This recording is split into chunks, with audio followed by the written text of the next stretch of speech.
Hey guys, and welcome back to the channel. Today we're going to talk about something that will make your relationship more fulfilling. Today we're tackling a more common habit and something that may be prohibiting you from making progress in terms of communication: apologizing too quickly. Stick around and find out why it isn't always a good idea to apologize too fast. Let's get into it.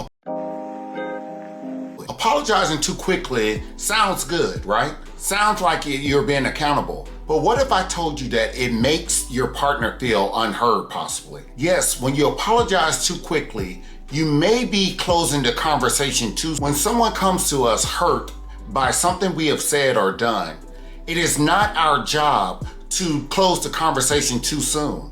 It's our job to hear them and to understand what they're feeling and why they're feeling that way. Here's what you can do instead. First, show that you care. Not just with words, with your body language. Particularly look at them and make eye contact and possibly lean forward so that they know that you are definitely there and you genuinely care. Also listen. Be sure to listen to what they're saying without interruption. That way they know that you're very attentive and you want to hear what they're saying. Next, you want to lead with curiosity. Ask open-ended questions. Like, what made you feel that way? Or what can we do differently? This shows that you care, and it also opens a dialogue which will allow you to communicate about the things that you've said and done. As Dr. Sue Johnson said, being accessible, responsive, and engaged will go a long way. Not to mention, it will strengthen your bond. And yes, this means being attentive and listening.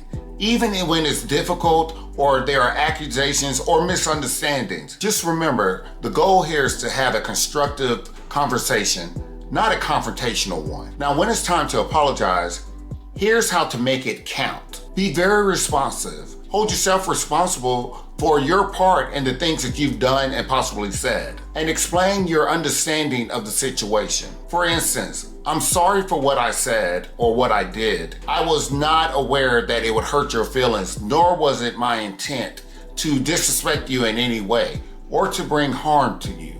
I am genuinely sorry. Finally, you want to make sure that you provide them with the steps that you will take to make sure that this doesn't happen again. This shows a commitment to improving and maintaining a healthy relationship. This may sound challenging, and honestly it can be, but it's not impossible, and it's definitely worth trying for the sake of improving the communication within your relationship so that you or your partner does not have to rush to apologizing. It really is about mutual understanding and growth. Thanks so much for watching.